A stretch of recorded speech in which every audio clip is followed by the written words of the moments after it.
Hi எல்லாருக்கும் வணக்கங்க. எல்லோரும் எப்படி இருக்கீங்க? இன்றைக்கி இந்த வீடியோவில் ஒரு யூனிக்கான தீம் கேக் பார்த்திங்கன்னா ஃபாண்டன்ட்டே இல்லாமல் ஈஸியாக எப்படி பண்ணுறது அப்படின்றத பார்க்கலாங்க. அதுக்கு முன்னாடி நம்ம சேனலை நீங்கள் சப்ஸ்கிரைப் பண்ணலைன்னா கண்டிப்பாக சப்ஸ்கிரைப் பண்ணிக்கோங்க.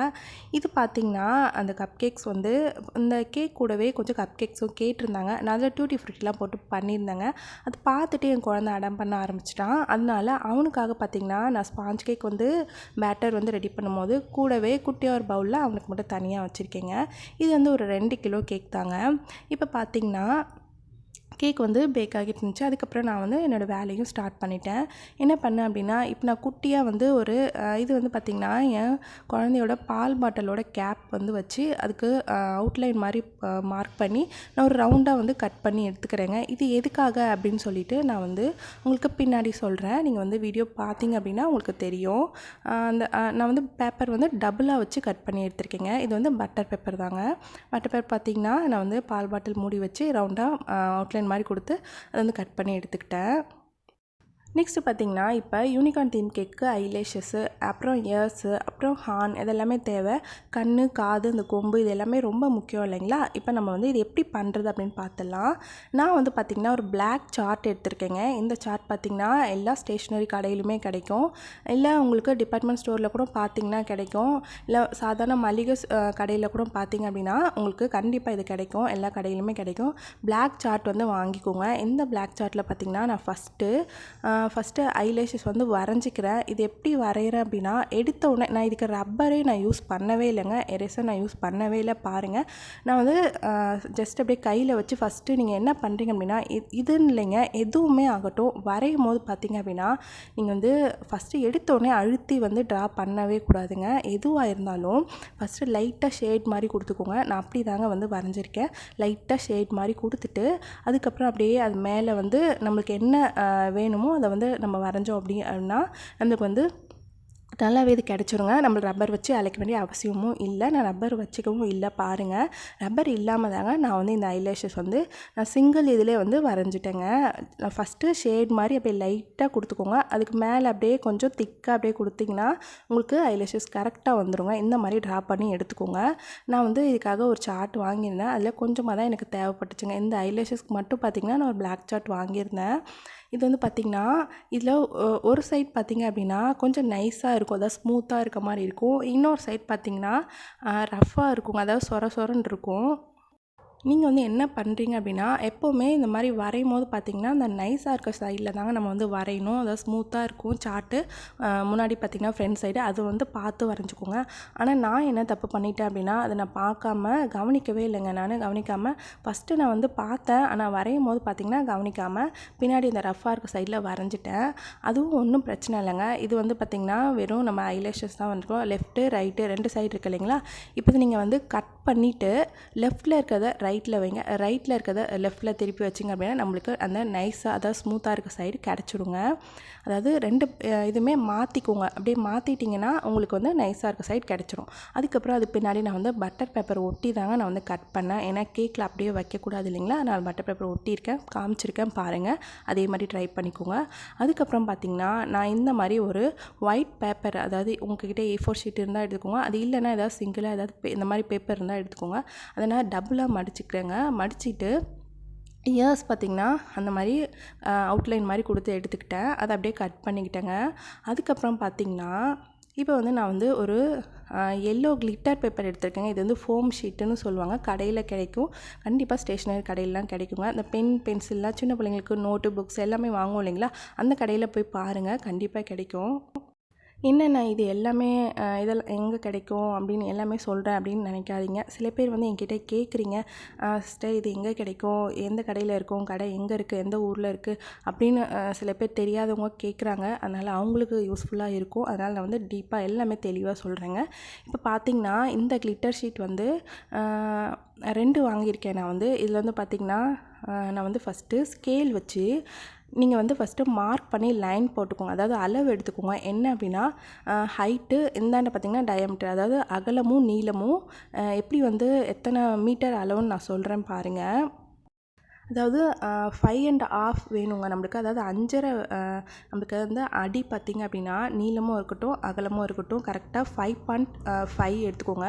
5.5 வச்சு மார்க் பண்ணிவிட்டு லைன் போட்டுக்கோங்க.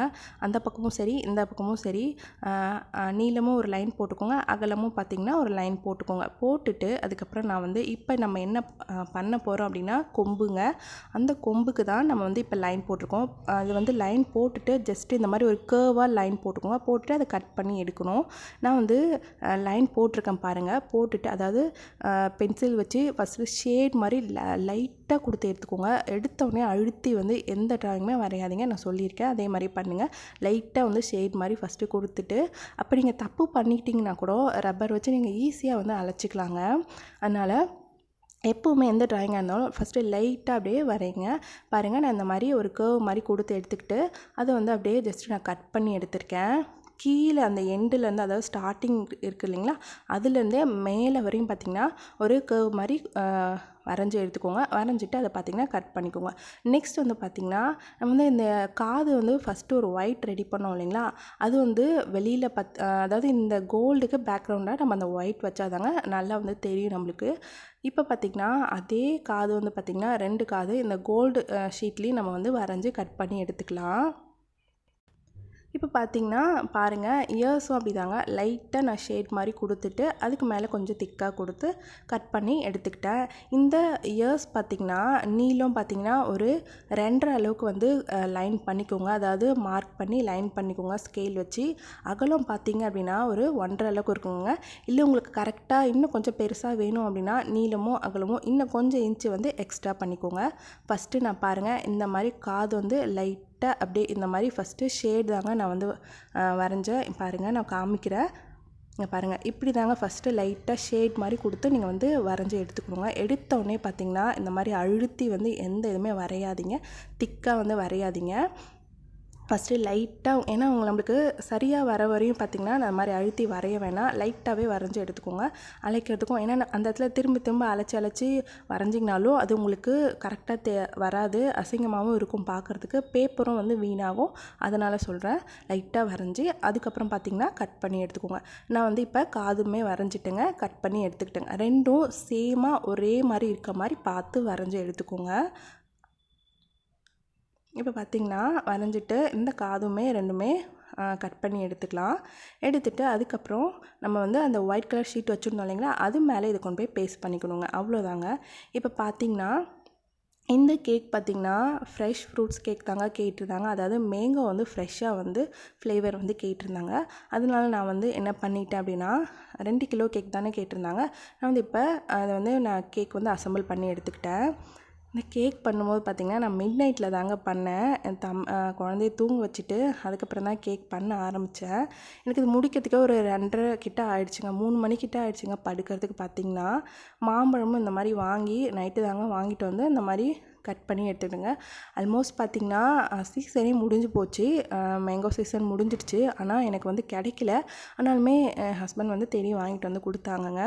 இப்போ நான் வந்து என்ன பண்ணிட்டேன் அப்படின்னா மாம்பழத்தை வந்து இந்த மாதிரி கொஞ்சம் கட் பண்ணி அங்கங்கே வச்சுக்கிட்டேன். அதுக்கப்புறம் அதில் நான் வந்து மேங்கோ க்ரஷ் இருக்குது இல்லைங்களா, அதுவுமே பார்த்திங்கன்னா இந்த மாதிரி நான் ஆட் பண்ணி எடுத்துக்கிட்டேன்.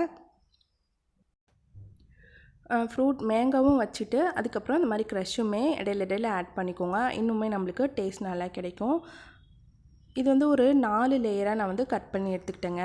இந்த 2 கிலோ கேக் பார்த்திங்கன்னா இது வந்து நான் வந்து 8 இன்ச் டின்னில் தாங்க நான் பண்ணேன். ஹைட் மட்டும் பார்த்திங்கன்னா இது 3 கிட்ட இருக்குங்க அந்த டின்னு. அந்த டின் பார்த்திங்கன்னா நான் வந்து குக்கர் வந்து 10 லிட்டர் குக்கர் வாங்குவோம் இல்லைங்களா, அதில் இருந்த டின் தாங்க நான் வந்து கேக்குக்குனே நான் வந்து வச்சுக்கிட்டேங்க. இது பார்த்திங்கன்னா நான் தம்பியோட பால் பாட்டில் வந்து அங்கே பக்கத்துலேயே வச்சுட்டேன். அது நான் கவனிக்கவே இல்லை, வீடியோவில் அது தெரியுன்றதை நான் கவனிக்கவே இல்லைங்க. அதுக்கப்புறம் இப்போ வந்து நம்ம கேக் பார்த்திங்கன்னா ஃபுல்லாக க்ரம் கோட் வரையும் பண்ணியாச்சு. ஒரு சிஸ்டர் வந்து கேட்டிருந்தாங்க, அதாவது எனக்கு வந்து மேலே ஈவனாக வர மாட்டேங்குது அப்படின்னு சொல்லி கேட்டிருந்தாங்க. நீங்கள் ஃபஸ்ட்டு க்ரம் கோட் பண்ணிவிட்டு, நான் வந்து பார்த்திங்கன்னா மோஸ்ட்லி வந்து எனக்கு டைம் இருக்காதுங்க, அவசரமாக பண்ணுவேன். அதனால் நான் வந்து பார்த்திங்கன்னா எப்போவுமே க்ரம் கோட் பண்ணி ஏதாவது கொஞ்சம் டைம் இருக்க கேக்லாம் கொஞ்சம் நல்லா பண்ணணும், கொஞ்சம் டைம் இருக்க கேக் இந்த மாதிரி கொஞ்சம் பெரிய கேக்ஸு, வெயிட் அதிகமான கேக்ஸ் அதெல்லாம் பார்த்திங்கன்னா கொஞ்சம் க்ரம் கோட் பண்ணிவிட்டு அதுக்கப்புறம் நான் வந்து இந்த மாதிரி மேலே க்ரீம் கொடுத்து எடுத்துப்பேங்க. ஆனால் நீங்கள் வந்து இப்போ பிகினராக இருந்தீங்க அப்படின்னா, அது எனக்கும் இருந்தாலுமே பிகினராக இருக்கப்போ கஷ்டமாக தாங்க இருந்துச்சு. ஃபஸ்ட்டு வந்து க்ரம் கோட் பண்ணிவிட்டு உள்ளே வச்சு நீங்கள் செட் பண்ணி கூல் பண்ணிவிட்டு அதுக்கப்புறம் நீங்கள் வந்து செகண்ட் கோட்டிங் கொடுத்து எடுத்துக்கோங்க. இந்த மாதிரி பைப்பிங் பேக்கில் க்ரீம் போட்டு இந்த மாதிரி நீங்கள் கொடுத்து அதுக்கப்புறம் நீங்கள் வந்து ஸ்க்ரேப்பர் வச்சு பண்ணிங்க அப்படின்னா உங்களுக்கு கண்டிப்பாக இந்த மாதிரி ஃபைனாக உங்களுக்கு ஷார்ப் எட்ஜும் கிடைக்கும், மேலேயும் பார்த்திங்கன்னா ஈவனாக கிடைக்குங்க. ஸோ இந்த மாதிரி ஃபைனாக எங்களுக்கு ஷார்ப் எட்ஜ் கிடைக்கல, அதுக்கப்புறம் மேலேயும் ஈவனாக வரல, ஐசிங் வந்து சரியாக பண்ண வரல, அந்த மாதிரி நினைக்கிறவங்க எல்லாமே இந்த மாதிரி கண்டிப்பாக பைப்பிங் பேக்கில் க்ரீம் போட்டு ட்ரை பண்ணி பாருங்கள். அவங்களுக்கு கண்டிப்பாக வந்து நல்லா இந்த மாதிரி ஃபைன் லுக்கு கிடைக்குங்க. அதுக்கப்புறம் பார்த்திங்கன்னா மேலே ஏதாவது லைட்டாக எங்கெங்கே ஏதாவது ஓட்டம் இருக்கிற மாதிரி தெரிஞ்சிச்சுன்னா அதுலேயுமே லைட்டாக அப்படியே க்ரீம் அப்ளை பண்ணி இந்த மாதிரி நீங்கள் ஈவனாக பண்ணி எடுத்துக்கிட்டிங்க அப்படின்னா உங்களுக்கு நல்லாவே மேலே ஈவனாக கிடைக்கும். ஸோ நீங்கள் கண்டிப்பாக இதை வந்து ட்ரை பண்ணுங்கள். நெக்ஸ்ட் வந்து யூனிகார்ன் கேக்கு பார்த்திங்கன்னா முன்னாடி வந்து அதாவது ஃபேஸ் கிட்ட பார்த்திங்கன்னா இந்த மாதிரி நான் வந்து பார்த்திங்கன்னா 1M நாசல் இல்லைனா 2D நாசல் இந்த மாதிரி போட்டு இந்த மாதிரி ஒரு ஃப்ளவர் மாதிரி கொடுத்து எடுத்துக்கோங்க. ஏன்னா இது வந்து பார்த்திங்கன்னா ஃபேஸ் கிட்ட இந்த மாதிரி கொடுத்தீங்க அப்படின்னா தான் உங்களுக்கு பார்க்குறதுக்கு நல்லா லுக்காக இருக்குங்க. நான் வந்து இந்த இடத்துல எல்லோ கலர் யூஸ் பண்ணியிருக்கேன். நான் யூஸ் பண்ணுற கலர்ஸ்லாம் என்ன அப்படின்னு கேட்குறீங்க, நான் எல்லா வீடியோலையுமே சொல்கிறேன். ஆனாலும் சில பேர் வந்து டவுட் கேட்டுட்டு இருக்கீங்க கமெண்டில். பார்த்திங்கன்னா நான் வந்து மேஜிக் ஜெல் கலர்ஸ் தாங்க நான் யூஸ் பண்ணுறேன். இப்போ பார்த்திங்கன்னா நான் வந்து இதில் ஒரு 4 கலர்ஸ் வந்து ரெடி பண்ணி எடுத்திருக்கேன். 4 கலர்ஸுமே 4 பைப்பிங் பேக்கில் தனித்தனியாக வந்து நான் வந்து மிக்ஸ் பண்ணி எடுத்து வச்சுருக்கேங்க. இப்போ வந்து ஃபஸ்ட்டு எல்லோ கலர் வந்து முன்னாடி கொடுத்துக்கிட்டு அதே எல்லோ கலர்ஸ் வச்சு அங்கங்கே வந்து நான் வந்து அதே சேம் நாசல் வச்சு நான் அந்த மாதிரி குட்டி குட்டியாக ஃப்ளவர் கொடுத்துக்கிட்டேன். 4 பைப்பிங் பேக்லையுமே 4 நாசல் பார்த்திங்கன்னா தனித்தனியாக 4 நாசல் வந்து போட்டிருக்கேங்க. 1M நான் 2 நாசல் வச்சுருக்கேன், 2Dயும் வச்சுருக்கேன். ஆனால் நான் வந்து தனித்தனி நாசலாக போட்டு எடுத்துக்கிட்டேங்க. அதுக்கப்புறம் பார்த்திங்கன்னா இப்போ நான் பிங்க் கலர் வந்து ரேடியன்ட் பிங்க் தாங்க இது. எல்லோ வந்து பார்த்திங்கன்னா லெமன் எல்லோ வந்து எடுத்திருக்கேங்க, பிங்க்கு ரேடியன்ட் பிங்க் எடுத்திருக்கேன். இப்போ பிங்க் கலர் வந்து எடுத்துக்கிட்டோம் இல்லைங்களா, அதுவும் அங்கங்கே அப்படியே குட்டி குட்டியாக வந்து ஃப்ளவர் மாதிரி வச்சு பண்ணி எடுத்துக்கலாம். அதுக்கப்புறம் இப்போ நான் வந்து ரேடியன்ட் வயலட் வந்து எடுத்திருக்கேன். இதுவும் பார்த்திங்கன்னா அங்கங்கே அப்படியே ஃப்ளவர் மாதிரி கொடுத்து எடுத்துக்கலாம். இப்போ ஒரு பைப்பிங் பேக் எடுத்திங்க அப்படின்னா அங்கங்கே அப்படியே நீங்கள் வந்து ரேண்டமாக வச்சு எடுத்துக்கோங்க. அதுக்கப்புறம் இப்போ நான் வந்து ரேடியன்ட் ப்ளூ எடுத்திருக்கேங்க, ஸ்கை ப்ளூ மாதிரி இருக்கும் இது வந்து பார்த்திங்கன்னா. இதுவும் அங்கங்கே நான் வந்து வச்சு எடுத்துக்கிட்டேங்க. ஜஸ்ட் இந்த மாதிரி அப்படியே மேலேருந்து கீழே வளைஞ்சு வர வரையும் ஃப்ளவர் மாதிரி கொடுத்து எடுத்துக்கலாம். கலர் வந்து டிஃப்ரெண்ட் கலர்ஸ் உங்கள்கிட்ட நீங்கள் இந்த கலர் தான் வைக்கணும் இல்லைங்க, உங்கள்கிட்ட என்ன கலர் இருக்கோ அதை வச்சு நீங்கள் வந்து கொடுத்து எடுத்துக்கோங்க. இல்லை 4 கலர்ஸ் தான் யூஸ் பண்ணணும் இல்லை, நீங்கள் வந்து 5 கலர் இல்லை 6 கலர் கூட நீங்கள் யூஸ் பண்ணி எடுத்துக்கோங்க. அதாவது மிக்ஸ் பண்ணி 6 கலர்ஸ் கூட நீங்கள் யூஸ் பண்ணிக்கோங்க. ஆனால் இந்த ரெட்டு இல்லை, எல்லோ, ப்ளூ, வயலட்டு, பிங்க்கு இதெல்லாம் இருக்க மாதிரி பார்த்துக்கோங்க. ஏன்னா யூனிகார்ன் தீமில் பார்த்திங்கன்னா இந்த கலர்ஸ்லாம் கொஞ்சம் இம்பார்ட்டண்ட்டு. அதனால் இந்த கலர்ஸ்லாம் கொஞ்சம் இருக்க மாதிரி பார்த்து எடுத்துக்கோங்க. இந்த மாதிரி தீம் கேக்லாம் உங்கள்கிட்ட கேட்டாங்க அப்படின்னா இங்கே பாருங்கள், நான் வந்து இந்த 4 கலர்ஸ் தாங்க நான் எடுத்திருக்கேன். நாசலானா வேறு தாங்க போட்டிருக்கேன். இந்த மாதிரி தீம் கேக்ஸ்லாம் கேட்டாங்க அப்படின்னா கொஞ்சம் முன்னாடியே சொல்கிற மாதிரி பார்த்துக்கோங்க. அவங்கக்கிட்ட சொல்லிவிடுங்க.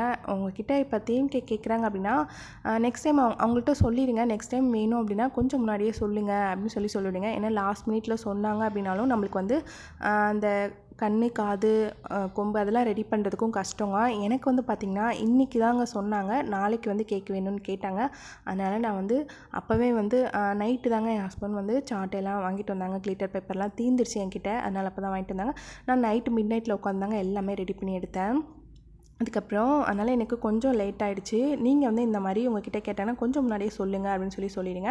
இப்போ பார்த்திங்கன்னா நான் வந்து காமிச்சேன் இல்லைங்களா, ஒரு ரவுண்டாக ஒரு பேப்பர் எதுக்கு கட் பண்ணேன் அப்படின்னா அந்த பேப்பர் வந்து பார்த்திங்கன்னா அந்த இடத்துல நான் வச்சுருப்பேங்க. அந்த க்ரீமுக்கு நடுவில் கொஞ்சமாக லைட்டாக ரவுண்டாக கேப் விட்டுருப்பேன். அந்த இடத்துல அந்த பட்டர் பேப்பர் வச்சுட்டேன். அதுக்கு மேலே பார்த்திங்கன்னா அந்த கொம்பு வந்து நம்ம கொம்பு கட் பண்ணோம் இல்லைங்களா, அது அப்படியே நீங்கள் கோன் ஷேப்பில் அப்படியே ரவுண்டாக சுற்றிக்கோங்க. சுற்றிட்டு பின்னாடி வந்து ஸ்டேப்லர் பண்ணிக்கோங்க.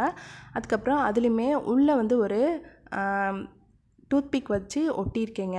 உள்ளே பார்த்திங்கன்னா நான் வந்து ரைஸ் வச்சு ஒட்டியிருக்கேன். அதுக்கப்புறம் பார்த்திங்கன்னா நம்ம வந்து இயர்ஸ் கட் பண்ணோம் இல்லைங்களா, காது, அதுலேயுமே பேக்ரவுண்ட் பார்த்திங்கன்னா அந்த ஒயிட் கலர் பேப்பர் கட் பண்ணேன் இல்லைங்களா, அங்கே பாருங்கள் அது வச்சுருக்கேன். அதில் வந்து நான் செல்லோ டேப் வச்சு ஒயிட் பேப்பரில் ஈஸியாக ஒட்டிக்கோங்க. செல்லோ டேப் வச்சு டூத்பிக் வச்சு ஒட்டியிருக்கேன். ஆனால் அந்த கொம்பில் பார்த்திங்கன்னா கிளிட்டர் ஷீட்டில் பார்த்திங்கன்னா செல்லோ டேப் ஒட்டாதுங்க. அதனால நான் அதில் வந்து கம் வச்சிங்க அப்படின்னா அந்த ஃபெவிகாலோட கம் அந்த ஸ்மெல் இருக்குது பார்த்திங்கன்னா, அது கேக்கில் கண்டிப்பாக ஏறிக்குங்க. அது ஏறாத மாதிரி இருந்துச்சு உங்களுக்கு தெரிஞ்சுன்னா நீங்கள் வச்சுக்கோங்க. எதுக்கு ஆனால் ரிஸ்க்லாம் எடுக்க வேணாம். அதனால் வேறு எதில் நல்லா ஒட்ட முடியுமோ அதை வச்சு ஒட்டிக்கோங்க. நான் வந்து என்ன பண்ணேன் அப்படின்னா டூத்பிக்கை உள்ளே வச்சு அதில் வந்து ஸ்டேப்லர் பின் அடிச்சிட்டேங்க. ஆனால் கொஞ்சம் லைட்டாக சாதமும் போட்டு ஒட்டி வச்சுருக்கேங்க உள்ளே. அந்த மாதிரி கூட நீங்கள் வந்து ட்ரை பண்ணி பாருங்கள். ஆனால் ஸ்டேப்லர் பின்னும் அடிச்சுக்கோங்க, நல்லா ஸ்ட்ராங்காக இருக்குங்க. இந்த மாதிரி வச்சு ஃபோட்டோலாம் நான் எடுத்துகிட்டு அவங்கக்கிட்ட அதுக்கப்புறம் காமிச்சு இந்த மாதிரி வீட்டில் போய் வச்சுக்கோங்க அப்படின்னு காமிச்சிட்டேங்க. ஆனால் மேலே இதெல்லாம் எடுத்து கேக் பாக்ஸில் வச்சு ஒட்டி அதுக்கப்புறம் கொடுத்துட்டேங்க. முன்னாடி வந்து ஐலேஷஸ் பாருங்கள், அதுவுமே பார்த்திங்கன்னா அடியில் பட்டர் பேப்பர் வச்சு தாங்க ஒட்டியிருக்கேன். உங்கள்கிட்ட காமிச்சிருப்பேன். அந்த மாதிரி பட்டர் பேப்பர் வச்சு அதுக்கப்புறம் கட் பண்ணி இந்த மாதிரி ஒட்டிக்கோங்க. நான் அங்கங்கே வந்து பார்த்திங்கன்னா கோல்டு சுகர் பால்ஸ் வந்து அங்கங்கே வச்சுருக்கேங்க டிசைன் பண்ணுறதுக்காக. இந்த மாதிரி ட்ரை பண்ணி பாருங்கள். யூனிக்கான தீம் கேக் வந்துச்சு அப்படின்னா நீங்கள் இந்த மாதிரி வந்து ட்ரை வித்தவுட் ஃபாண்டன்ட் கேட்டாங்க அப்படின்னா இந்த மாதிரி நீங்கள் ஈஸியாக ட்ரை பண்ணி கண்டிப்பாக நீங்கள் வந்து பண்ணி கொடுக்கலாங்க. ஸோ ஃபைனலாக பார்த்திங்கன்னா நம்ம யூனிக்கான தீம் கேக் பார்த்திங்கன்னா சூப்பராக நல்லா ரெடி ஆகிட்டாங்க. ஸோ அதாவது ஃபாண்டன்ட் இல்லாமே நம்மளால் ஈஸியாக யூனிக்கான தீம் கேக் வந்து பண்ணலாங்க. ஸோ கண்டிப்பாக நீங்கள் ட்ரை பண்ணி பாருங்கள். ஃபாண்டன்ட் இல்லை அப்படின்ட்டு நீங்கள் வந்து கஷ்டப்பட வேணாம், ஃபாண்டன்ட் இல்லாமே பண்ணலாங்க. இந்த கேக் வந்து உங்களுக்கு யூஸ்ஃபுல்லாக இருக்கும்னு நினைக்கிறேன். இன்னொரு வீடியோ உங்களை சந்திக்கிறேன். அது டாட்டா பாய், தேங்க்யூ.